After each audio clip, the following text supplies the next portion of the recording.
They said Isaiah Cole was finally free. Papers signed, chains gone, the war over. But some kinds of bondage don't end with ink.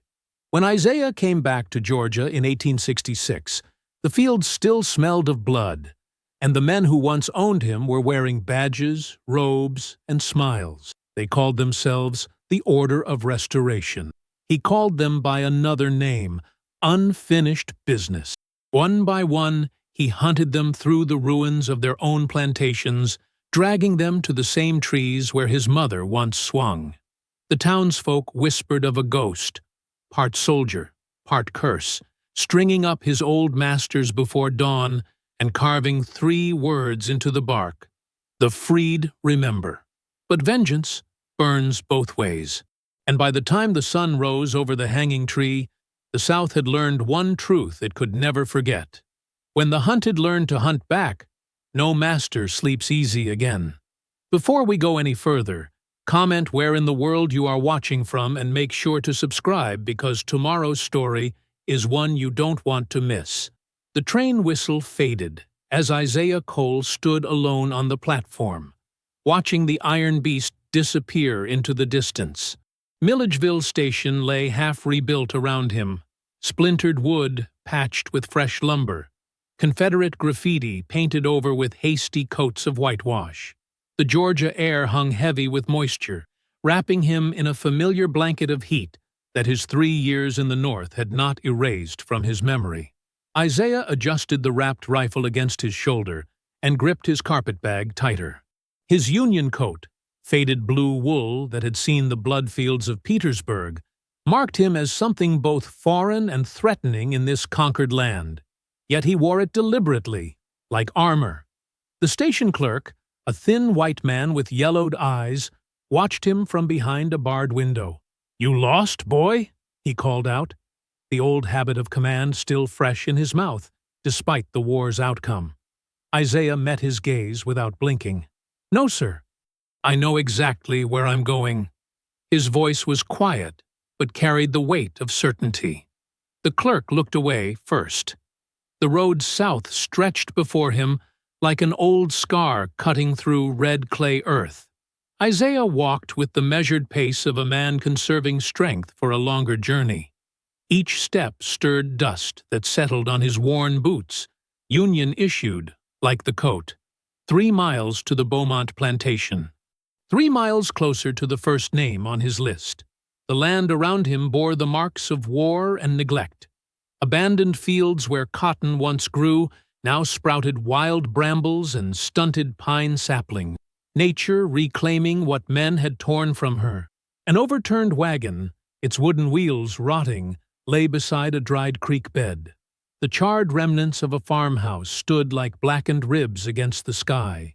When Isaiah crested the small rise that led toward town, he spotted the laundry house, a squat building with sheets and union suits flapping on lines strung between cedar posts.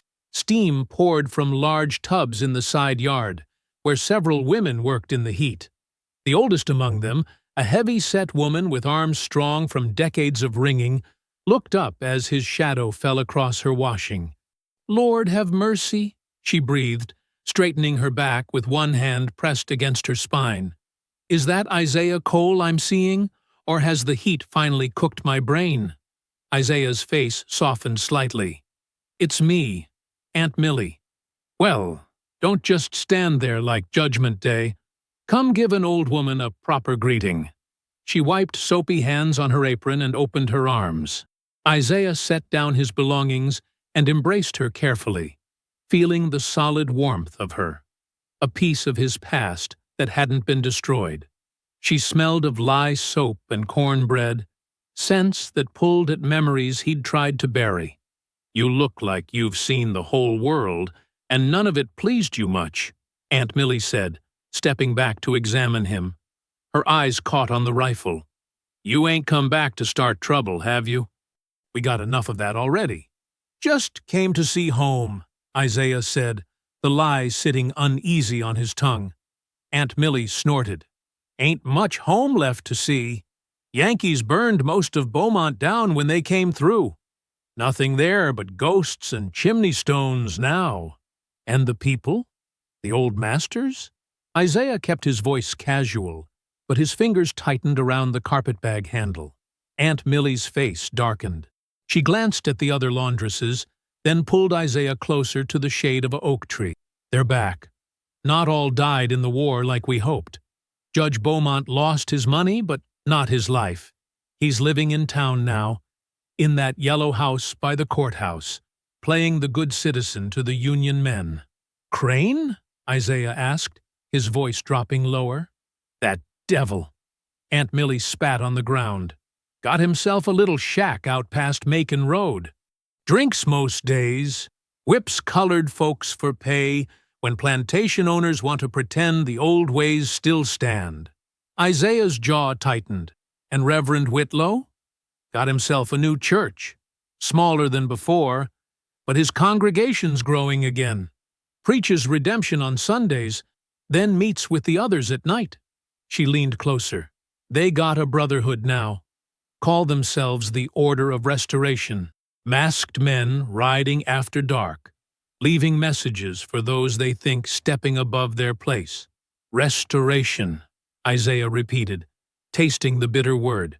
You stay clear of them, you hear me? Aunt Millie gripped his arm. Whatever you're thinking, it won't bring her back. Isaiah looked down at her weathered hand. Who said I was thinking anything? I know that look. Saw it on your face the day they took Sarah. Her voice softened. Your mama wouldn't want you throwing your freedom away on vengeance. A muscle in Isaiah's cheek twitched. My mama isn't here to want anything. They made sure of that. Aunt Millie sighed. Freedmen's boarding house is 2 streets over. Blue door.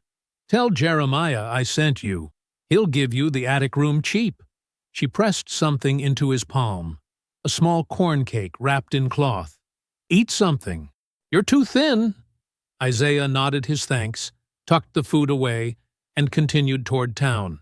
The name Beaumont still arched over the plantation's rusted gate when he passed it an hour later.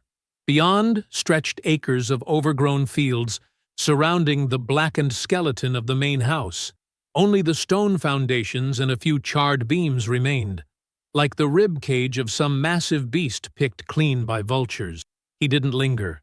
By dusk, Isaiah had secured the attic room, a narrow space with sloped ceilings and a single window that faced south toward the swamps. He laid his rifle on the bed and untied the wrapping, revealing a Springfield Model 1861 that had seen him through battles from Gettysburg to Richmond. From his carpetbag, Isaiah withdrew a small wooden box. Inside lay a folded piece of paper, yellowed at the creases. He opened it carefully, revealing 3 names written in a steady hand. Judge Silas Beaumont, Elias Crane, Reverend Josiah Whitlow. He placed the paper on the rough wooden table and cleaned his rifle with practiced precision, each movement economical. When the weapon gleamed in the fading light, he reached for the hunting knife sheathed at his ankle. The blade had once belonged to a Confederate officer who no longer needed it. Isaiah woke before the first hint of dawn touched the sky. The attic room was dark and close, the air still with summer heat even this early. He lit a stub of candle and opened his carpetbag again, this time removing items he'd collected over months of planning.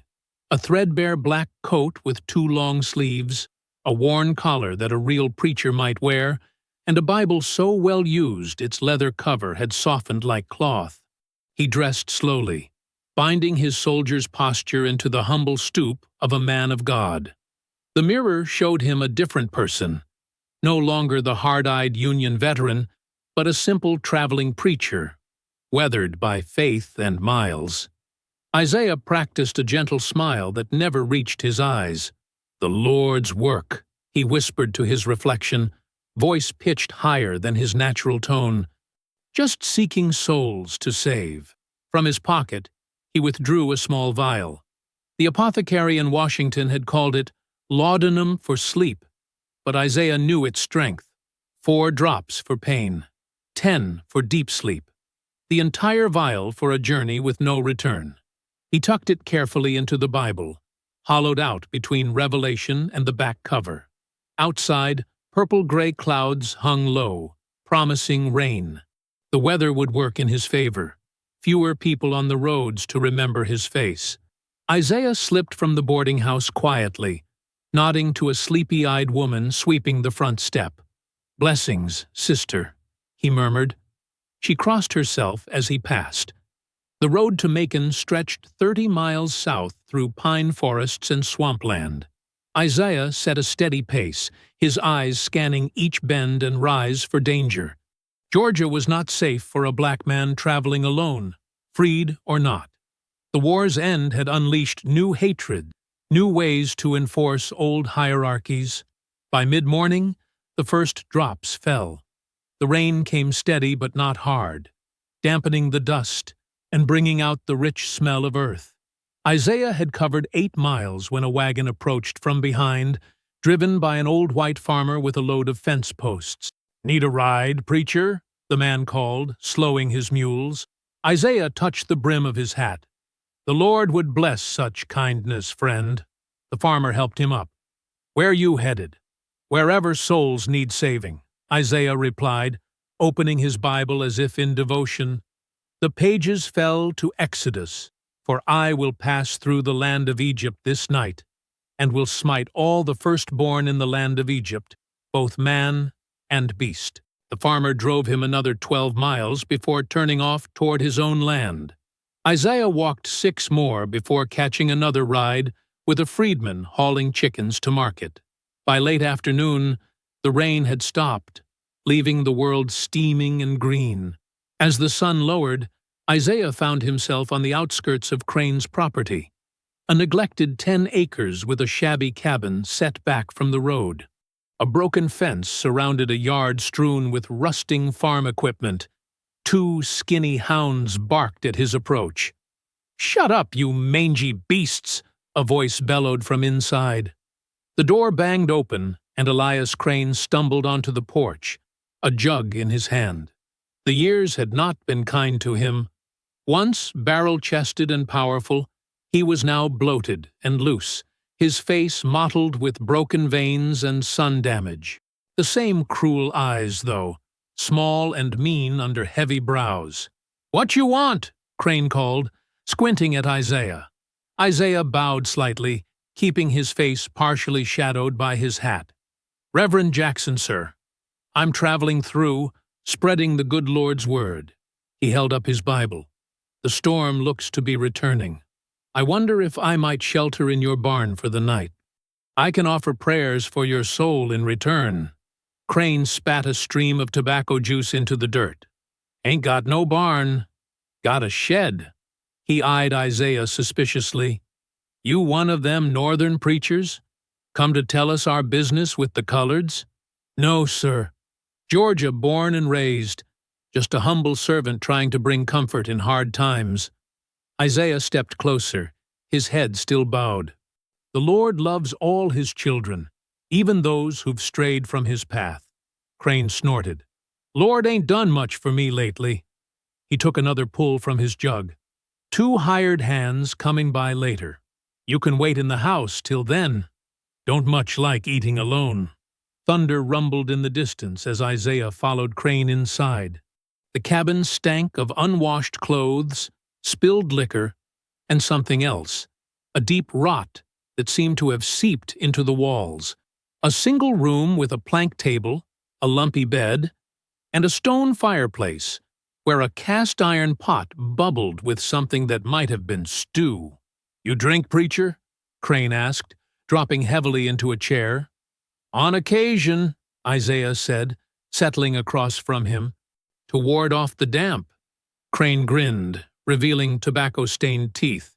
"Now that's my kind of preaching." He pushed his jug across the table. "Help yourself." Isaiah pretended to sip, then reached into his coat. "I have something finer, if you'd permit me." He produced a silver flask, purchased in Washington for this very purpose. A gift from a grateful congregation. Crane's eyes lit with greed. "Don't mind if I do." He grabbed the flask and took a deep swallow of the whiskey within. whiskey Isaiah had carefully prepared the night before. Outside, the first heavy raindrops began to fall. Crane drank more, growing talkative as the poison worked through his system. "You ever owned slaves, preacher?" "Never had the means," Isaiah said softly. "Best investment a man could make," Crane slurred, his eyes growing unfocused. "I was overseer for Beaumont Plantation. Knew how to handle them, break them when needed." He leaned forward, his breath sour. "Had one woman, thought she was special, practiced witchcraft, turned the others against us." Isaiah's hand tightened on his Bible. "What happened to her?" Crane laughed, a wet, ugly sound. "Made an example. Tied her to the oak and lit the kindling myself. Screamed like the devil was taking her." "Maybe he was." He took another long drink. "You look familiar." "Perhaps we've met in another life," Isaiah said, watching as Crane's eyes widened, then rolled back.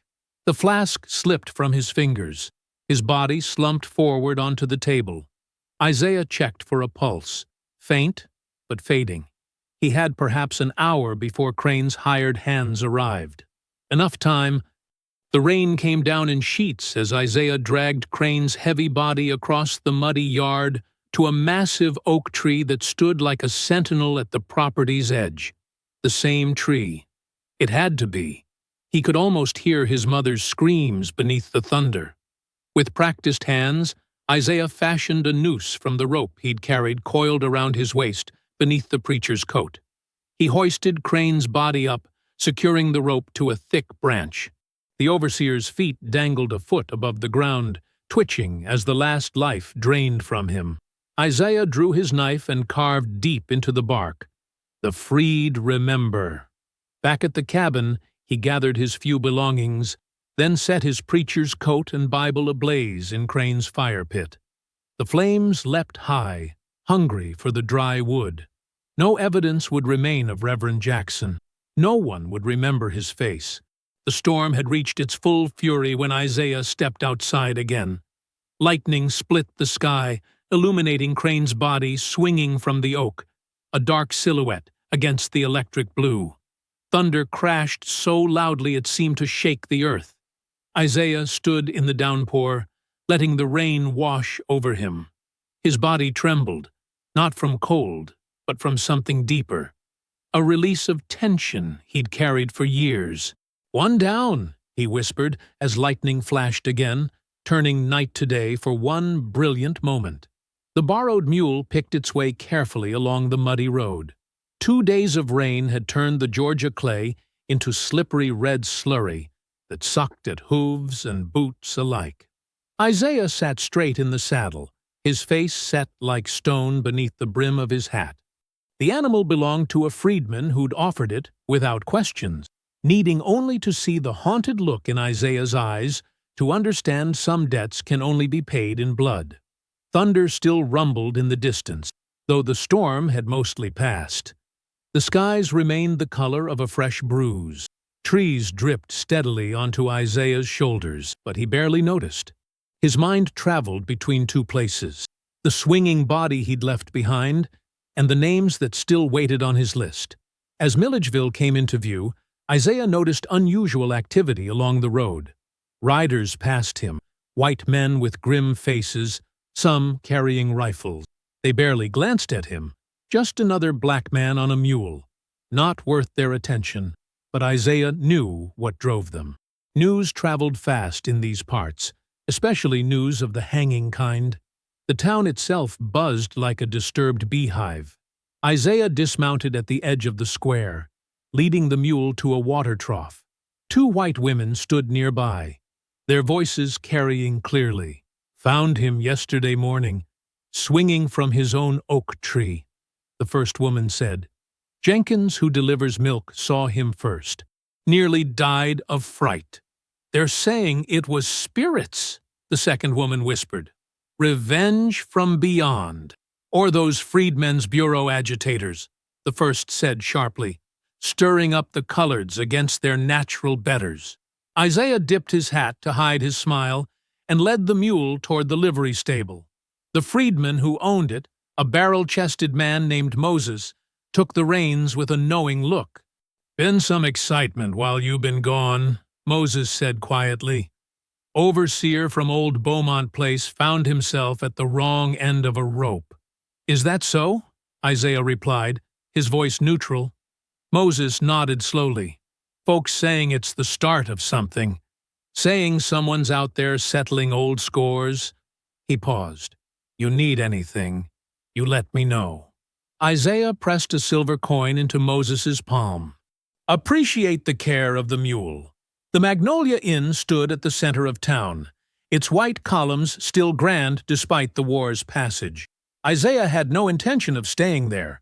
Black men weren't welcome in such establishment. But the tavern beneath it served anyone with coin. He wanted to hear what was being said, wanted to feel the fear spreading through the white community. The tavern smelled of wet wool, whiskey, and wood smoke.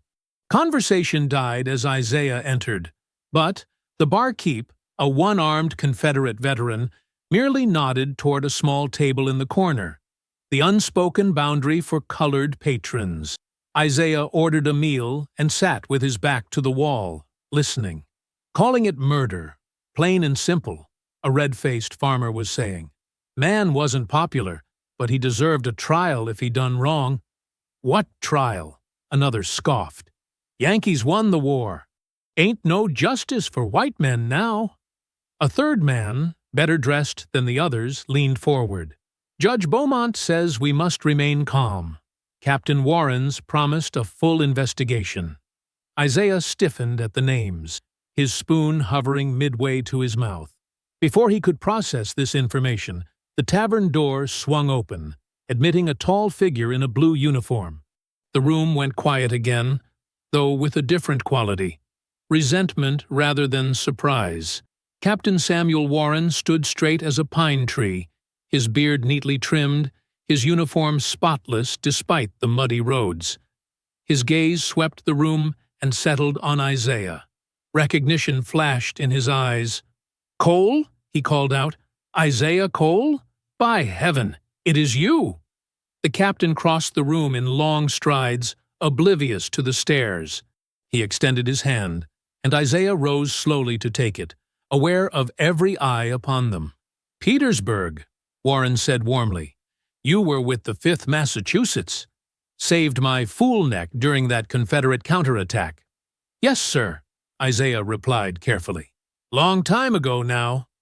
Warren pulled out a chair. "Join me for a proper meal. The slop they serve here won't do."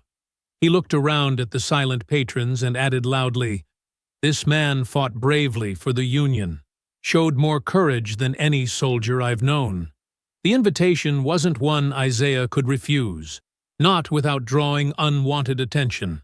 He followed Warren to a private dining room upstairs, where a white-aproned server brought steaming bowls of stew and fresh cornbread. "What brings you to Milledgeville?" Warren asked, breaking his bread. "Last I heard, you were heading north after muster out." "Family business," Isaiah said simply. "Unfinished matters." Warren nodded thoughtfully. "Many have such matters these days." He sipped his coffee. "I'm overseeing reconstruction efforts in this county, building schools, establishing fair labor contracts between planters and freedmen. Hard work, but necessary." "Necessary," Isaiah echoed. "This business with Crane, the man they found hanged, it complicates things," Warren continued. "Stirs up old hatreds. Makes my work harder." He studied Isaiah's face. "I need men I can trust, Cole. Men who understand both sides. You could help us build something here." The offer hung between them.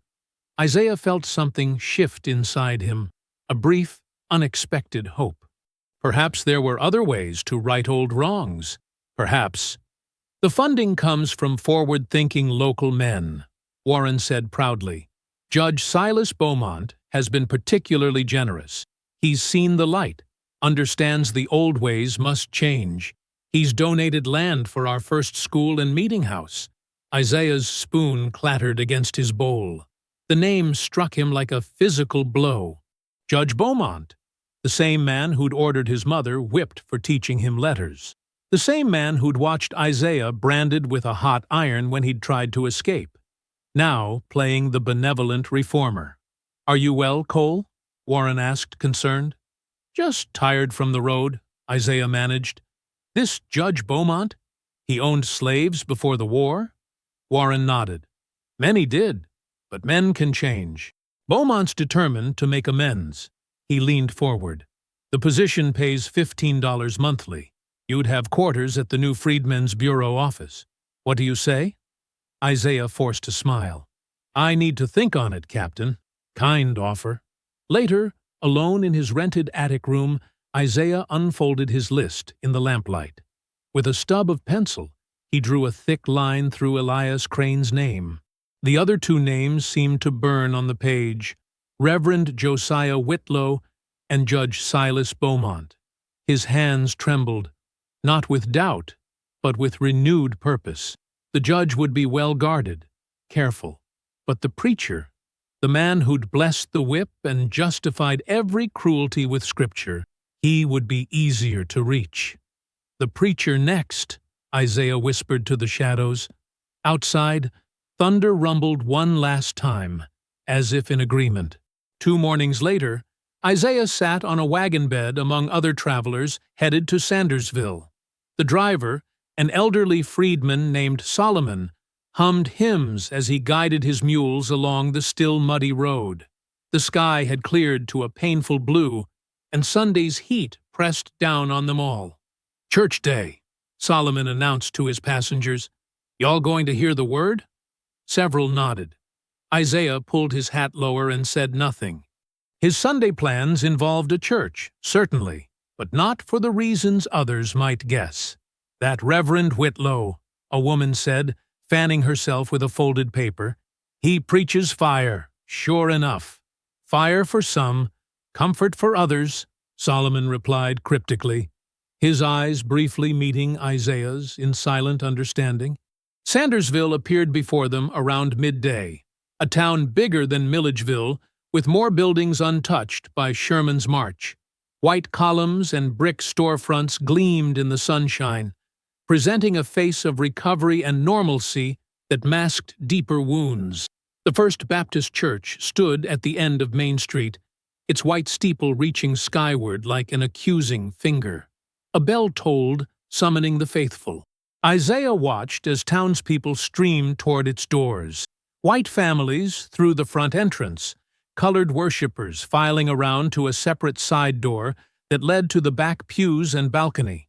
Isaiah straightened his worn but clean jacket and joined the colored congregants. Nobody questioned his presence. Sunday brought many travelers, and the church welcomed all who knew their proper place. He kept his head bowed, his expression humble, as he took a seat in the last row of the balcony where he could observe everything below. The church filled quickly. White families occupied cushioned pews on the main floor, while freedmen and women crowded the hard benches of the balcony. Isaiah noticed how the architecture itself enforced separation. The balcony railings designed like prison bars, the colored section visible to all yet apart. A hush fell as Reverend Josiah Whitlow emerged from a side door. He was smaller than Isaiah remembered, a thin man with a vulture's neck and hands that fluttered like nervous birds. His white collar gleamed against his black robe. When he spoke, his voice carried surprising power. "Brothers and sisters," Whitlow began, "our beloved South suffers under the yoke of confusion. The natural order, God's divine order, faces challenge from those who would upend his design." Isaiah's fingers tightened on his knees as the sermon unfolded. Whitlow spoke of Reconstruction as a test from the Almighty, describing Northern influence as serpents in our garden. But his true venom emerged when he addressed the freedmen directly, looking up to the balcony. "To our colored brethren," Whitlow said, his voice dripping with false kindness, "remember that freedom without humility is a path to destruction. The good book teaches that servants must obey their masters. Though legal bondage has ended, your spiritual obligation to respect those God placed above you remains eternal." Murmurs rippled through the balcony. Some older freedmen nodded from habit. Younger ones exchanged glances of barely concealed anger. Isaiah remained stone-faced, watching how Whitlow worked the crowd, praising white parishioners for their Christian patience, while warning black worshippers against becoming uppity. "For we have seen what happens when God's order is defied," Whitlow continued, his voice dropping ominously. "Just days ago, a God-fearing white man was murdered, hanged like common criminals once were.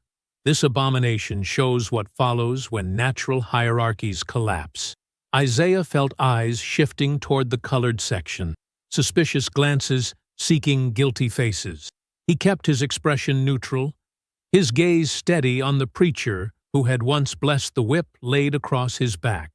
The sermon concluded with a prayer for restoration, the word lingering in the air like a threat. As the congregation filed out, Isaiah remained seated, watching until most had left. Then he approached a church deacon, hat in hand. "Pardon, sir," Isaiah said, eyes downcast in the manner expected. "Might I speak with the Reverend? I'm troubled in spirit after hearing such powerful words."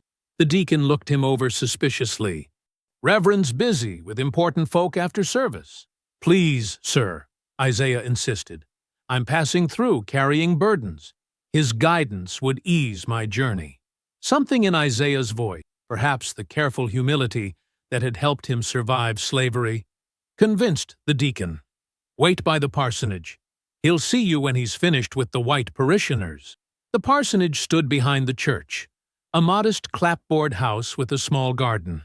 Isaiah waited on its back step for nearly 2 hours as the sun began its westward slide. Finally, Reverend Whitlow appeared, his sermon robes exchanged for a black coat and collar. "Brother Thomas says you seek counsel," Whitlow said, not bothering to ask Isaiah's name. He unlocked the door. "I can spare a few minutes." The parsonage smelled of beeswax and old books. Whitlow led him to a small study and gestured to a hard wooden chair while taking his own padded seat behind a desk. "What troubles your soul, boy?" Whitlow asked. "Memories, Reverend," Isaiah answered truthfully. "I once belonged to the Beaumont plantation. The war freed my body, but my spirit remains unsettled." Recognition flickered in Whitlow's eyes. Beaumont's people? Judge Silas was a firm but fair master. "You should thank Providence for placing you in his care." "Indeed," Isaiah said. "I've been away north. Now I've returned, seeking resolution." Whitlow's gaze sharpened. "What manner of resolution?" "Peace," Isaiah lied. "I heard you might help me understand God's plan." Their conversation circled cautiously, neither man revealing his true purpose. As dusk approached, Whitlow glanced at his pocket watch. "I must prepare for evening prayer," he announced. "Return tomorrow if you require more guidance." Isaiah thanked him and left, but did not go far. He circled the church grounds, watching as Whitlow locked the parsonage and departed for a dinner at a parishioner's home. Only when darkness fully settled did Isaiah return. Slipping through a kitchen window he'd earlier observed was poorly latched. The parsonage lay silent and dark. Isaiah lit a small candle he'd carried in his pocket and made his way to Whitlow's study. The preacher's desk contained documents arranged in neat piles: church records, marriage certificates, baptismal logs. But behind a loose panel in the desk's back, Isaiah found what he truly sought: private correspondence. Letters from Judge Beaumont to Whitlow revealed their plans in meticulous detail. The Order of Restoration was no mere prayer group, but an organized effort to terrorize freedmen away from polling stations, to reclaim lands granted by the Freedmen's Bureau, and to maintain natural dominance through strategic demonstration of consequences. Isaiah was so absorbed in reading that he failed to hear the front door open. Only when the study door creaked did he look up to see Reverend Whitlow standing there, mouth open in shock. "Thief!" Whitlow gasped. Then his eyes narrowed as recognition dawned. Isaiah Cole, the runner, the troublemaker. Isaiah rose slowly, letters still in hand. The same, though I go by Mr. Cole now. Whitlow lunged for a drawer, likely seeking a weapon. Isaiah moved faster, grabbing the preacher's wrist. They struggled, crashing against bookshelves and overturning a chair. The candle toppled, its flame catching the edge of heavy curtains that framed the study window. "Help! Intruder!" Whitlow shouted, but his cry was cut short as Isaiah wrapped the preacher's long silk stole around his neck. The religious garment, symbol of Whitlow's spiritual authority, became the instrument of his silencing. "You blessed every lash," Isaiah hissed as he tightened his grip. "You told us God wanted us in chains." Whitlow's eyes bulged as he clawed at the fabric, crushing his throat. Behind them, the curtains blazed, fire climbing rapidly up the dry wooden walls. Smoke began to fill the room. "The Lord said, 'Vengeance is mine,'" Isaiah muttered, as Whitlow's struggles weakened. "But he's been awful slow about it." When the preacher finally went limp, Isaiah released him and gathered the incriminating letters. The fire had spread to the ceiling now, crackling hungrily through the old wood. Isaiah tucked the papers into his jacket and stepped over Whitlow's body. Outside, rain had begun to fall again, light drops that could not hope to quench the growing inferno. Isaiah walked steadily away as the first shouts of alarm rose behind him. The church bell began to ring frantically, the same bell that had called the faithful now summoning them to fight a losing battle against the flames. Thunder rumbled overhead as Isaiah disappeared into the darkness, the rain washing away any trace of his passing while Whitlow's house of worship became his funeral pyre. Night descended like a shroud over the ruins of Beaumont Plantation. Crickets chirped in the tall grass that had reclaimed once manicured lawns. Moonlight spilled across collapsed columns and charred beams, ghostly reminders of former grandeur.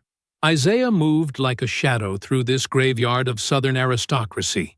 Whitlow's letters folded inside his coat. The documents had revealed everything: meeting times, membership, and most crucially, location. The Order of Restoration gathered at an ancient cypress that stood at the boundary between plantation and swampland. In slave days, they'd called it the Hanging Tree, though Isaiah remembered it by another name, Mother's Tears, for the moss that wept from its massive limbs. He approached cautiously, keeping to the tree line. From his vantage point, he could see lanterns bobbing through the darkness as men arrived on horseback and foot. They wore no hoods tonight. This was private land, their sanctuary. Each man carried a torch that cast dancing light across familiar faces: merchants who'd refused to sell to freedmen, former overseers, plantation owners rebuilding their fortunes. Isaiah slipped behind a fallen oak and removed his bundle. Inside was a gray Confederate officer's cloak he'd taken from Whitlow's house before the fire consumed it. He wrapped it around his shoulders, pulled the collar high, and tilted a wide-brimmed hat low over his eyes. Then he joined the stream of late arrivals, head down, moving with purpose. No one challenged him. These men saw what they expected to see: another Confederate son, another white brother in the cause. The gathering formed a loose circle beneath the cypress. Nearly 30 men stood in respectful silence as Judge Silas Beaumont climbed onto a wooden crate at the tree's base. The judge had aged since Isaiah last saw him, his beard now fully white, his shoulders stooped slightly. Yet his voice still carried the same cold authority that had once ordered men whipped to death for minor offenses. "Brothers," Beaumont began, his voice carrying through the night air, "we gather in shadow because the light has forsaken our beloved South. But remember, darkness is where God did his first and greatest work." Murmurs of approval rippled through the crowd. Isaiah kept his face half hidden, slipping behind taller men. "2 of our brothers have fallen," Beaumont continued.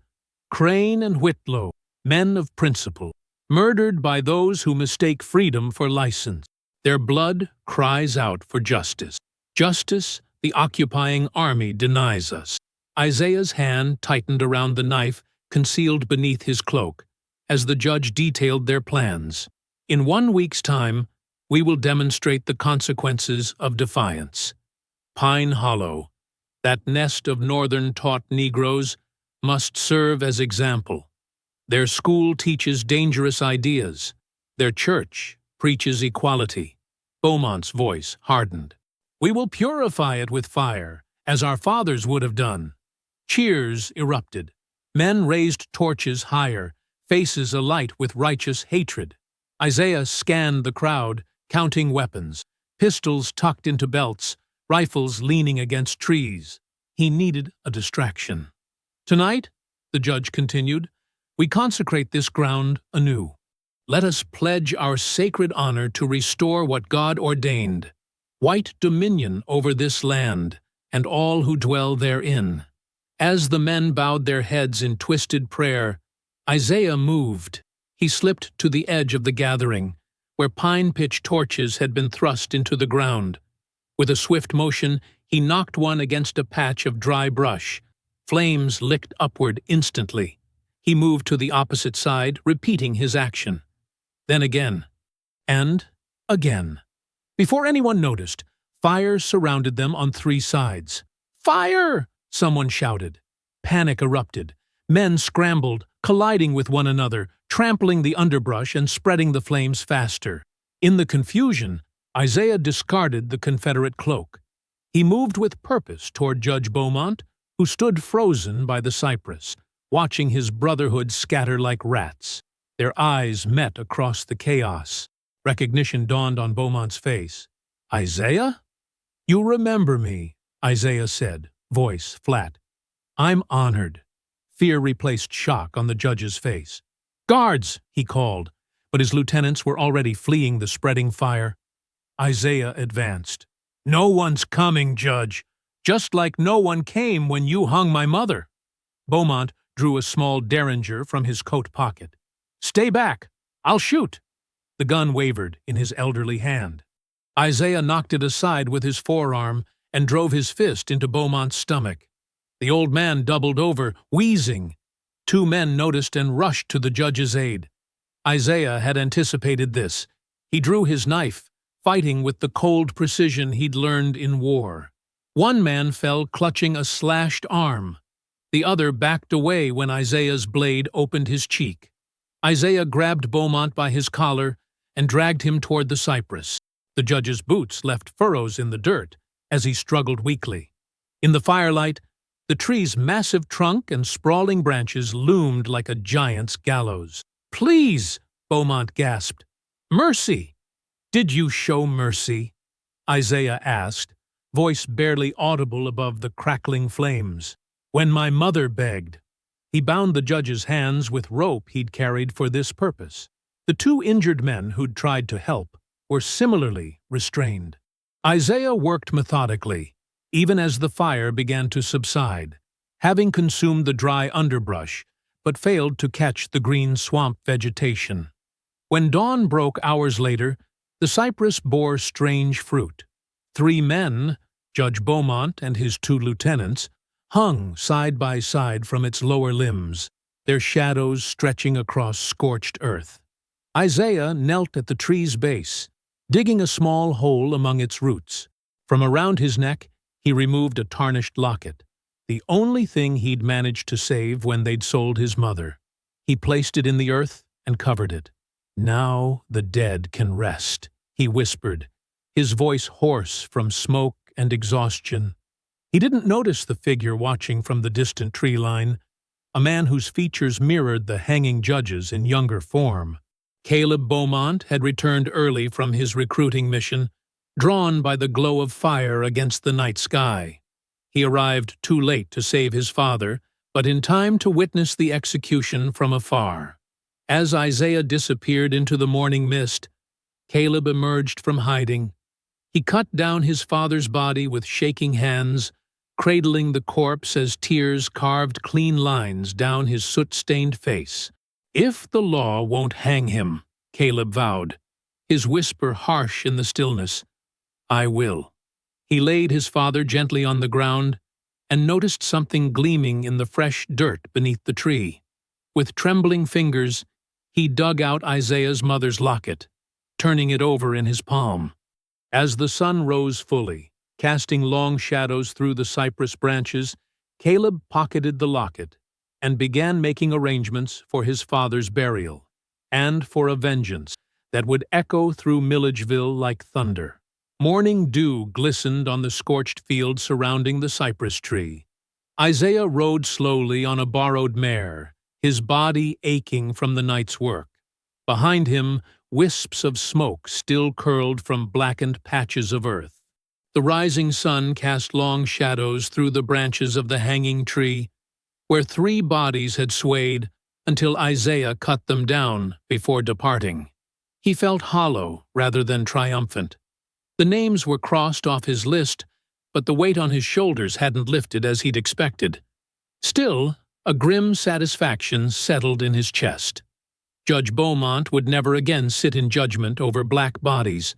The order's leadership lay scattered and broken. "It's done," Isaiah whispered to himself as Milledgeville appeared on the horizon. Mother can rest now. The town buzzed with news of the massacre by mid-morning. Isaiah kept to his room at the freedmen's boarding house, cleaning blood from beneath his fingernails and burning his smoke-filled clothes. Through his window, he watched Union soldiers rushing toward the plantation road, Captain Warren at their head. Captain Samuel Warren dismounted at the cypress tree, his stomach turning at the sight. The bodies lay side by side on the ground now, faces contorted in their final terror. His sergeant, a young Massachusetts man, vomited into the bushes. "Murder most foul, sir," the sergeant said, wiping his mouth. "Shall we question the freedmen in town?" Warren shook his head. This wasn't their doing, not their style. But even as he spoke, his eyes caught something glinting in the morning sun. Around Judge Beaumont's neck hung a small tarnished locket that seemed oddly out of place against his fine clothing. Warren carefully removed it, opening the clasp to find a small braid of dark hair inside. The soil beneath the cypress showed signs of recent digging. A small hole, refilled. "Someone buried this," Warren murmured, then dug it up again. He pocketed the locket, troubled by the sick feeling in his gut. He'd seen Isaiah Cole just days before. The man had fought beside him at Petersburg, brave, steady, honorable. But the look in his eyes when Warren mentioned Judge Beaumont's name. "Sir?" The sergeant interrupted his thoughts. "There's someone coming." A rider approached at a gallop, Caleb Beaumont, the judge's son.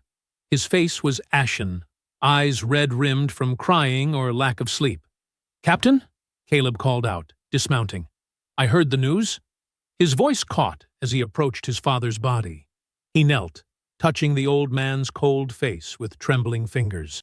"I'm sorry for your loss," Warren said, duty battling with suspicion in his chest. Caleb stood, wiping tears. "This is the work of a monster, Captain. A black butcher who's been terrorizing our community." "You have evidence of that?" Warren asked carefully. "I saw him," Caleb replied, his voice hardening. "From the tree line. A freedman, tall, with a Union coat. I've seen him in town." His eyes narrowed. "Isaiah Cole is his name." Warren's hand closed around the locket in his pocket. "Serious accusations require proof, Mr. Beaumont." "You'll have it," Caleb promised, his grief seeming to transform into purpose before Warren's eyes. "Justice will be served." Back in Milledgeville, Isaiah walked down Main Street, feeling eyes following his every move. Whispers fell silent as he passed. White women crossed to the other side. Men reached for hidden weapons. Something had changed. He quickened his pace toward Pine Hollow, the freedmen's settlement on the outskirts of town. He needed to warn them about the order's plans that might still move forward despite the deaths of their leaders.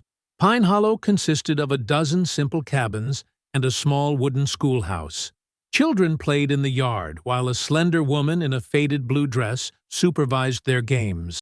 Lydia Turner had been teaching freedmen's children since before the war ended, first in secret, now in the open. "Isaiah Cole," she said, not smiling. "I heard you were back. Miss Turner." He removed his hat. "The children are looking well." "No thanks to your handiwork," she replied softly, guiding him away from young ears. Her dark eyes held both wisdom and reproach. 3 men hanging from the cypress. The whole town's talking about it. "They were planning to burn this place," Isaiah said flatly. "With the children inside." Lydia's expression didn't change. "And now their friends will burn it anyway, with twice the fury." She sighed, the sound heavy with exhaustion. "Violence begets violence, Isaiah. You're making things worse. What should I have done? Let them keep killing us slowly instead of quickly?" "Build something," she answered, gesturing toward the schoolhouse. "That's what frightens them most. Not our anger, but our future. Our children reading books and writing laws." Isaiah looked away, unable to meet her gaze. "It's too late for that. I started something I can't stop." "You can always stop," Lydia insisted, touching his arm. "Come teach with me. Show these children there's more to freedom than revenge." Before Isaiah could answer, a cloud of smoke rose from beyond the tree line, from the direction of the Taylor family's farm, the furthest homestead in Pine Hollow. "No," Lydia whispered. Isaiah was already running, pulling his pistol from his belt. The distance to the Taylor farm stretched before him like an eternity. By the time he arrived, the small cabin was engulfed in flames. A group of riders in makeshift hoods circled the property, whooping and firing shots into the air. The Taylor family, husband, wife, and 3 small children, huddled in their vegetable patch, surrounded by 4 mounted men. Isaiah took aim from the cover of trees, firing twice. 2 riders fell. The others wheeled their horses, searching for the source of gunfire. Isaiah charged forward, rage blinding him to danger. He tackled another rider from his horse, the man's shotgun discharging harmlessly into the air. They grappled in the dirt, Isaiah's hands closing around the man's throat. The last rider fled, disappearing into the forest. "Get to the schoolhouse!" Isaiah shouted to the terrified Taylor family. They ran without looking back. The man beneath him went limp. Isaiah released his grip, breathing hard. Only then did he notice something that had fallen from the rider's pocket during their struggle. A small, tarnished locket, his mother's locket. With shaking hands, Isaiah picked it up.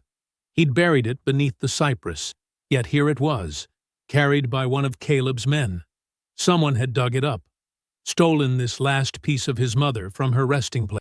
Isaiah stood over the bodies as rain began to fall, washing blood into the thirsty Georgia soil.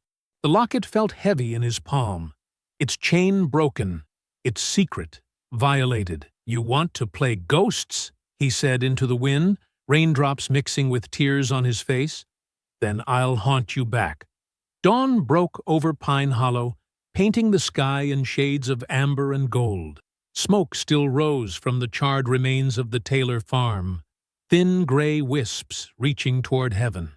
Isaiah stood before 3 freshly dug graves, his hands raw and blistered from working through the night. The 2 men he'd killed, night riders who had come to burn and terrorize, now lay in unmarked plots at the edge of the settlement. The 3rd grave belonged to Mr. Hoskins, an elderly freedman who had died trying to protect his neighbor's home. Isaiah placed a rough wooden cross at the head of his grave, while leaving the others barren. Lydia stood beside him, her blue dress now stained with soot and dirt. They hadn't spoken since yesterday's attack. Words seemed hollow in the face of such destruction. "They died because of me," Isaiah finally said, his voice rough from smoke and exhaustion. "Because I killed Beaumont. They died because hate doesn't die with one man," Lydia corrected softly. "Or 3. This was always coming, Isaiah." Isaiah closed his fist around his mother's locket, the metal warm against his palm. "No more," he promised. "No more innocents will suffer for my vengeance." Captain Warren approached on horseback, dismounting with a weary sigh. His uniform was rumpled, face haggard from a sleepless night spent organizing patrols. 6 families lost their homes, Warren reported, but only 1 life lost, thank God. He looked pointedly at the unmarked graves. "And 2 of Beaumont's men. The rest scattered when you showed up." "They'll be back," Isaiah said, "with more men. Caleb Beaumont won't stop until he's finished what his father started." Warren removed his hat, wiping sweat from his brow. "I've telegraphed for reinforcements, but it could be weeks. My men can't be everywhere at once." Isaiah looked across Pine Hollow at the remaining cabins and the small schoolhouse where children still learned their letters despite everything. He made his decision. "Then we'll defend ourselves," he said firmly. "There are 15 men here who served in the Union Army. Good men who know how to fight." "You're talking about an armed militia," Warren cautioned. "That's exactly what Beaumont wants, an excuse for a full-scale massacre." "We're talking about survival," Lydia interjected, her quiet voice cutting through their argument. "Captain, your laws haven't protected us. Isaiah, your vengeance hasn't saved us. Perhaps together we can find a middle path." The 3 stood in silence as the sun climbed higher, burning away the morning mist. Finally, Warren nodded. "I'll provide what weapons I can spare," he conceded, "and turn a blind eye to your preparations. But, Isaiah," he fixed him with a stern gaze, "this is defense only. No more hunting, no more hangings." "Agreed," Isaiah said, extending his hand. The 2 men shook. A tenuous alliance formed in the shadow of graves. By midday, the transformation of Pine Hollow had begun. Under Isaiah's direction, former soldiers dug trenches around the settlement's perimeter. Women gathered stones and filled sacks with dirt to create barriers. Children collected buckets of water to fight potential fires. Isaiah moved among them, training and organizing. He showed them how to create defensive positions, how to use the terrain to their advantage. "Keep low," he instructed a group of men positioned behind an overturned wagon. "Wait for my signal before you fire. We want them committed to the attack before they realize we're ready." Across the field, Lydia worked with the women, preparing bandages and medicine. Despite her earlier misgivings, she moved with purpose. Her teachings now turned to survival, rather than letters and numbers. Warren arrived with 6 rifles and boxes of ammunition, all he could spare without arousing suspicion. "My men will patrol the main road tonight," he told Isaiah, "but we can't enter Pine Hollow. If shots are fired—" "We understand," Isaiah said, checking each weapon methodically. "We're on our own." As evening approached, the defenders took their positions. Isaiah stationed lookouts in the tallest trees, each with a tin whistle to sound the alarm.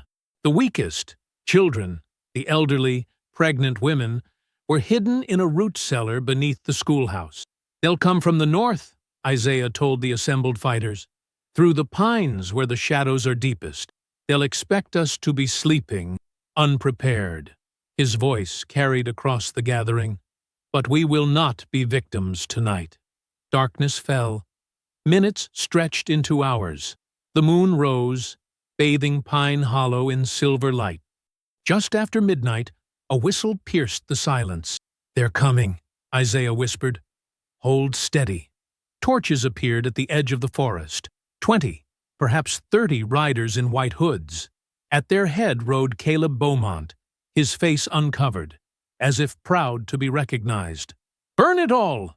Caleb shouted. "Let none escape!" The riders charged, confident in their superiority. They reached the first line of cabins before Isaiah's whistle signaled the counterattack.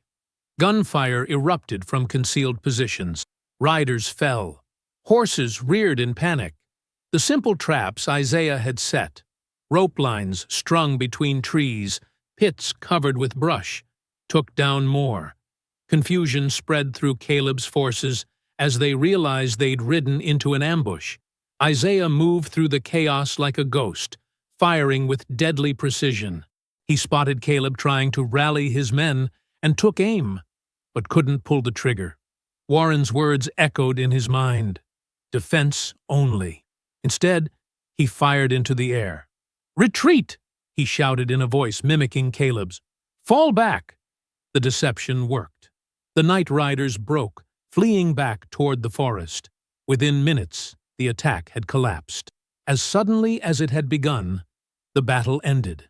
Pine Hollow stood unburned, its people alive and victorious. In the quiet aftermath, Isaiah checked for casualties. 3 defenders wounded, none killed. Among the attackers, 4 dead, several more injured and captured.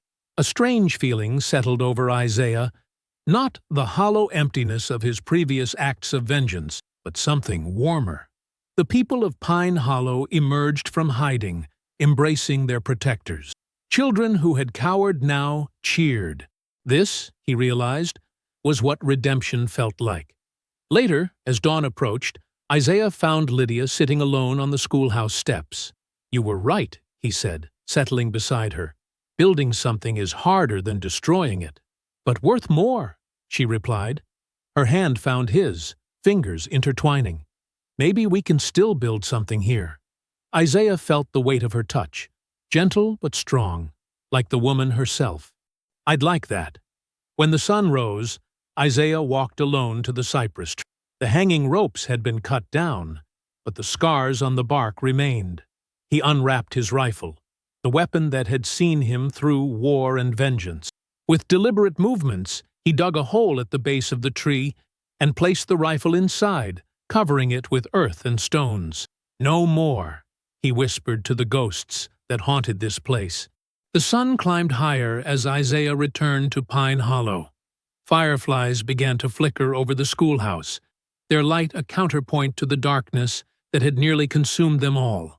Children played in the yard, their laughter a balm to wounded spirits. Isaiah found himself smiling, truly smiling, for the first time in years. "Tomorrow," he said to Lydia as she joined him, "we start teaching the future." Unseen in the gathering darkness beyond the settlement, Caleb Beaumont watched from a distant ridge. His hand clutched a lantern, its flame casting sinister shadows across his face. A cold smile played on his lips as he turned away, disappearing into the night. The next evening, the schoolhouse glowed with gentle lamplight. Isaiah stood by the door, his back straight, eyes vigilant as he surveyed the path leading up to the building.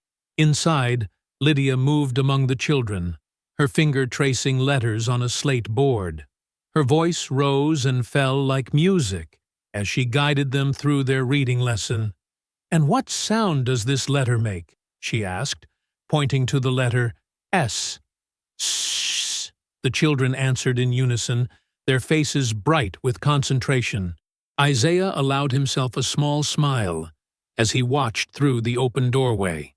The victory against Caleb's night riders had given Pine Hollow a fragile sense of security. For the first time in months, parents had felt safe enough to send their children to evening lessons. 23 young faces filled the schoolhouse, the future they were fighting to protect. Little Emma, barely 7 years old, raised her hand eagerly. "Miss Lydia, can I read the next page?" "Of course you can," Lydia replied, her eyes crinkling with pride. She handed Emma the primer, and the girl began to sound out words with careful determination. Isaiah turned back to his watch, scanning the trees that bordered the settlement. The moon hung full and bright, casting silver light across the clearing. All seemed peaceful, but Isaiah couldn't shake the feeling of unease that had settled in his chest. Caleb Beaumont was not a man to accept defeat quietly. "You should come inside," Lydia said, appearing at his side. "The children want to show you what they've learned." Isaiah hesitated. "Someone needs to keep watch."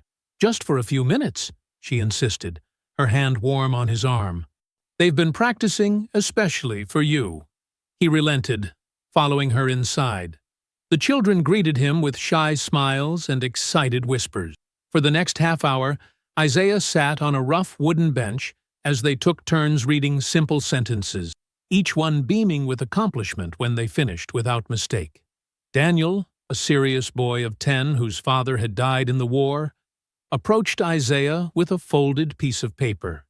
"I made this for you, sir," he said solemnly. Isaiah unfolded the paper to find a crude drawing of a man standing before a schoolhouse, a rifle in hand. Beneath it, Daniel had carefully printed, "Thank you for saving us." Something tightened in Isaiah's throat. "This is very good, Daniel," he managed to say. "You've been practicing your letters well." The boy nodded, solemn and proud. "Miss Lydia says, if I keep learning, I could be a teacher too, someday." Laughter filled the room as the lesson continued. Isaiah found himself drawn into their world, their simple joy momentarily washing away the darkness that had followed him for so long. He didn't notice the shadows moving outside, nor the soft footfalls of men positioning themselves around the schoolhouse. Just after midnight, as the children were gathering their slates and preparing to leave, Isaiah felt it, a shift in the air, a stillness that raised the hair on the back of his neck. "Everyone down!" he shouted, lunging toward Lydia and the nearest children. The explosion came a heartbeat later, a thunderous blast that shattered the night. The schoolhouse's western wall burst inward in a shower of splinters and flame. Fire raced across the dry wooden floor, climbing the walls with hungry speed. Thick smoke filled the room. Children screamed, their voices high with terror. Isaiah grabbed 2 small bodies, tucking them under his arms as he kicked out a window. "This way!" he shouted above the roar of the flames. "Lydia, get them to the window."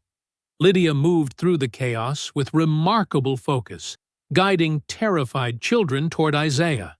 Her dress caught fire, but she ignored the flames licking at her skirt, lifting a small girl through the shattered window. Isaiah passed children out to waiting arms.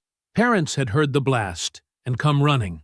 The fire spread faster than anyone could have imagined, fueled by lamp oil that someone had splashed against the building's exterior.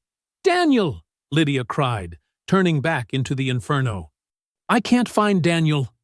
Isaiah followed her, crawling beneath the thickening smoke. The heat was unbearable, the air nearly impossible to breathe. They found Daniel trapped beneath a fallen beam, unconscious but still breathing. Together, they lifted the wood enough to pull the boy free. Isaiah carried him to the window, passing him out to safety just as the roof began to collapse. "Go!" Isaiah pushed Lydia toward the window. She climbed through, turning back with outstretched hand. Isaiah reached for her, but never made it. A second explosion rocked the building, sending him crashing to the floor as the eastern wall gave way. When he regained consciousness, Isaiah lay on the ground outside. Someone had pulled him from the wreckage. His skin burned, his lungs felt scorched, but he was alive. The schoolhouse was nothing but a pyre now, flames reaching toward the sky. "The children!" he gasped, trying to rise. A heavy hand pressed him back. "Stay down," Captain Warren said, his face grim in the firelight. "There's nothing more to be done." As dawn broke over the smoking ruins, the awful truth became clear. 15 children had escaped. 8 had perished in the flames. Among the dead were Daniel and 7 others who had been sleeping in the back room. Children who had no families and made their home in the schoolhouse. Isaiah stood among the ashes, hollow with grief and rage. Lydia knelt nearby, her hands black with soot, as she covered a small, still form with a blanket. Her eyes were dry, her face a mask of numb shock. Warren approached them, holding something in his hand. "Found this," he said quietly, pinned to what's left of the doorframe. It was Sarah Cole's locket, charred but recognizable. The clasp had been forced, revealing a scrap of paper inside. On it, in neat script, "The hanging man kills again." Isaiah's legs gave way. He sank to his knees in the ashes. "Caleb," he whispered. This was Caleb. Warren's face hardened. "That's not all I found." He gestured to his deputy, who stepped forward with Isaiah's rifle. the same one Isaiah had buried beneath the cypress tree. It was clean, oiled, and had been placed carefully beside the smallest victim. 3 days later, rain lashed the swamps with unrelenting fury. The water rose inch by inch, turning solid ground to sucking mud, and filling the air with the smell of rot and renewal. Isaiah and Lydia huddled in the shell of an abandoned church, its roof half collapsed, but still offering some shelter from the storm. Isaiah sat on a broken pew, cleaning his knife with methodical precision. The blade gleamed in the gray light filtering through holes in the wall. His face was drawn, the burns on his arms still raw and weeping beneath crude bandages. Lydia stood at the broken window, watching the rain. "The water's still rising," she said quietly. "We can't stay here much longer." Isaiah nodded, but didn't look up. Since the schoolhouse fire, he had retreated deep inside himself, speaking only when necessary. The deaths of those children had carved something vital from him, leaving a hollow where hope had briefly lived. The splashing of hooves broke through the drumming rain. Isaiah was on his feet instantly, knife ready, but Lydia raised her hand. "It's just Moses," she said, recognizing the old freedman who sometimes carried messages between settlements. Moses rode his mule right up to the church steps, water reaching the animal's knees. He dismounted with difficulty, his ancient joints protesting as he climbed the rotting steps. "Thought I might find you two here?" he wheezed, shaking water from his hat. "Bad news from up north." Isaiah said nothing, but his eyes asked the question. "They calling you the hanging man now," Moses said, accepting the cup of rainwater Lydia offered him. "That Beaumont boy been riding through every town and settlement, showing folks that locket, and telling tales about how you murdered them children." Isaiah's hand tightened around the knife handle. "And people believe him?" "White folks do," Moses replied, his weathered face grim. "They've been hanging freedmen in 3 counties, saying they part of your army. 7 men strung up in Milledgeville yesterday. Another 5 near Augusta." Lydia closed her eyes, her body swaying slightly with the weight of this news. "Captain Warren trying to stop it," Moses continued. "But the militia ain't listening no more. Beaumont got them fired up, saying you planning some kind of uprising." Isaiah stood suddenly, startling both of them. "Where is Caleb now?" Moses hesitated, glancing at Lydia. "Back at the old Beaumont place, turned it into some kind of fortress. Got 20, maybe 30 riders staying there." "Isaiah," Lydia said, her voice quiet but firm. "You can't go there alone." "I started this," Isaiah replied, the first complete sentence he'd spoken in days. "It ends with me." "It will end with your death," she countered, moving to stand before him. "And then what? More lynchings? More burning schools?" Isaiah looked at her, really looked at her for the first time since the fire. Her face was smudged with ash that wouldn't wash away, and exhaustion had carved lines around her eyes. But there was still strength there, still determination. "I won't run anymore," he said simply. Lydia's shoulders dropped. She recognized the finality in his voice. "Then I'm coming with you." "No." The word came out sharper than he intended. More gently, he added, "Someone needs to tell the truth after I'm gone."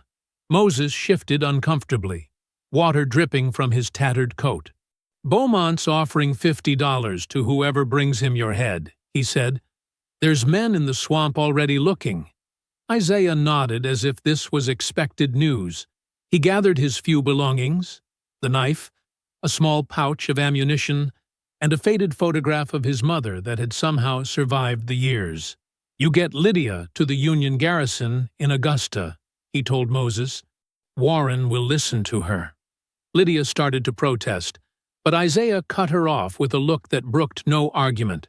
In that moment, she saw the soldier he had been, the man who had faced death across open fields and lived to tell of it.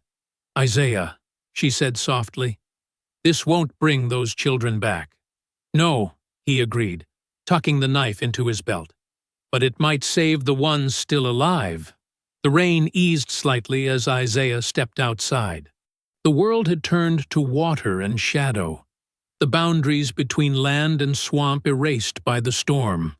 He knew these wetlands better than any man alive, had escaped through them as a boy, had hidden in their depths when slave catchers came with dogs.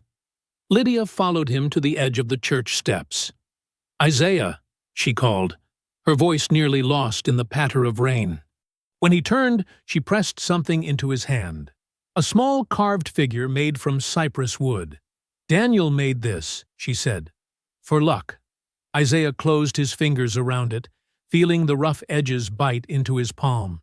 Without another word, he waded into the rising water, disappearing into the gray curtain of rain. The journey to the Beaumont plantation took him a full day and night. The storm continued unabated, turning creeks into rivers and making roads impassable. Isaiah moved like a ghost through the sodden landscape, avoiding patrols of white militiamen and slave catchers turned bounty hunters.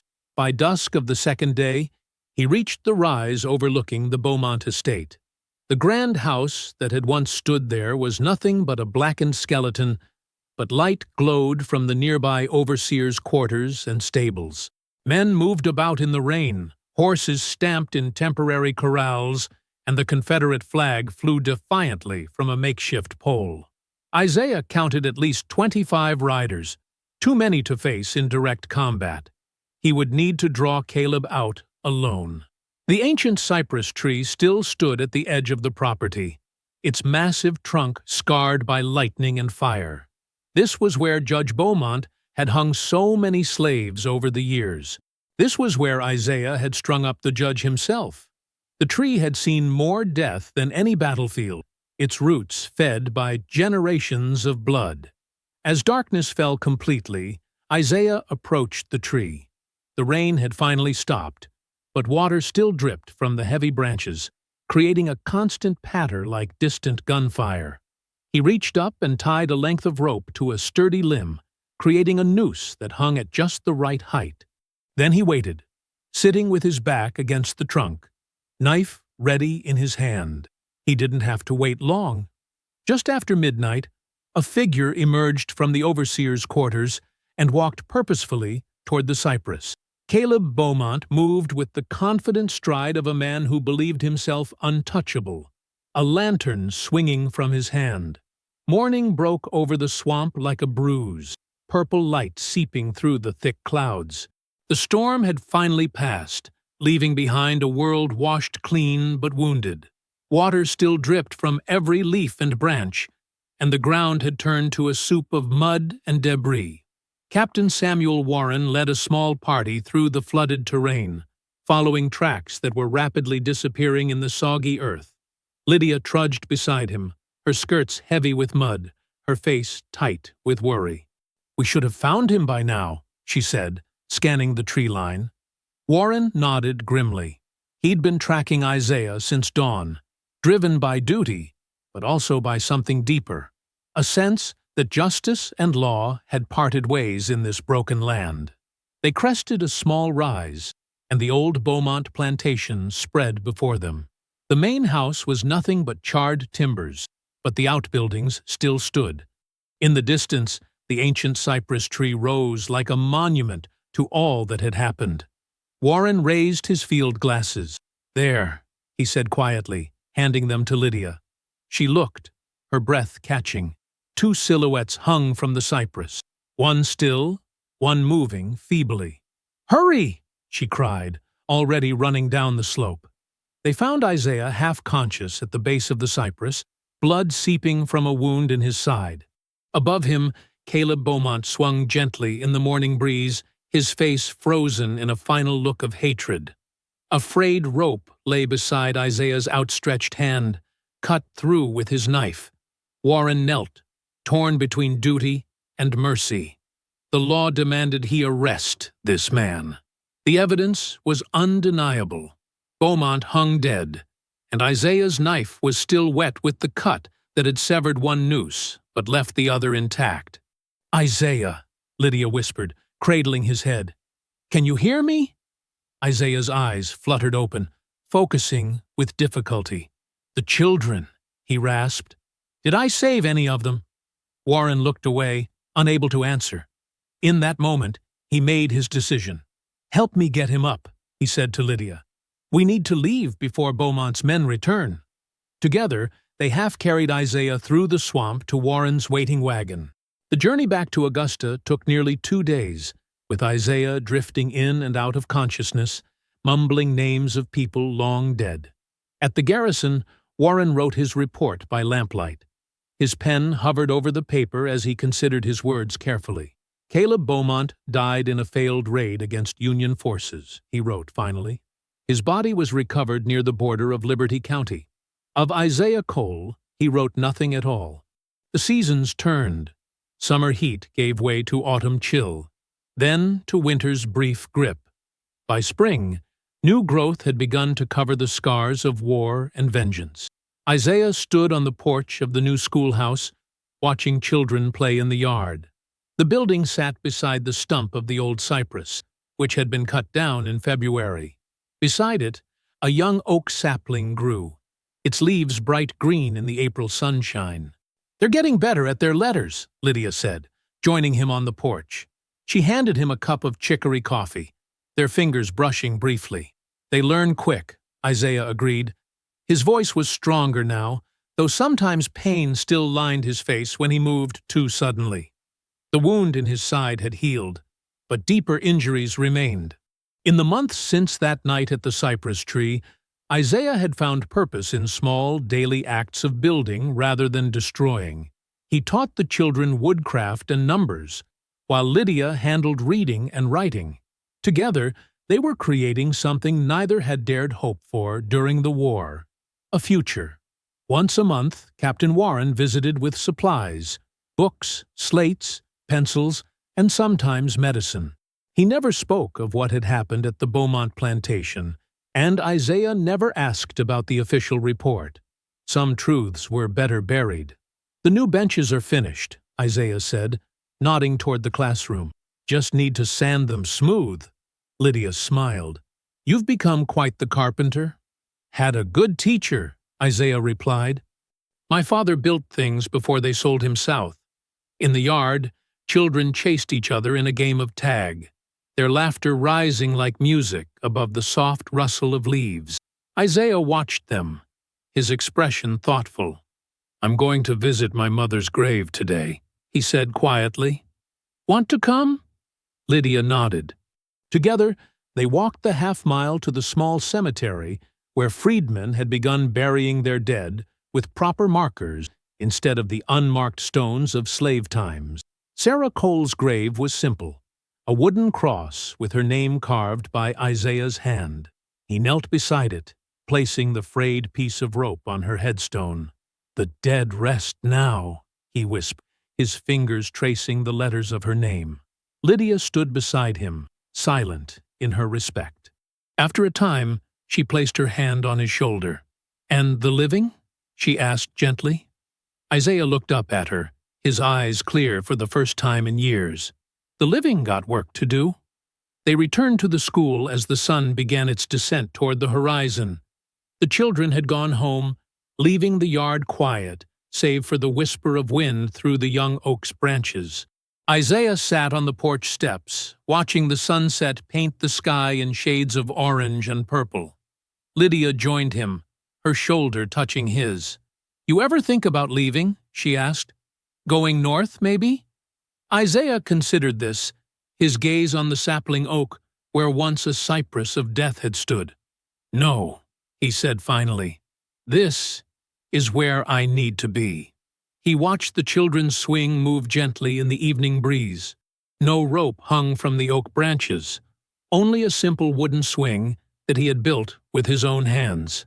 "Freedom," Isaiah said softly, his eyes heavy but at peace. "It turns out, don't come from killing a master. It comes from never needing one again." I hope you found that story powerful. Leave a like on the video and subscribe so that you do not miss out on the next one. I have handpicked 2 stories for you that are even more powerful. Have a great day!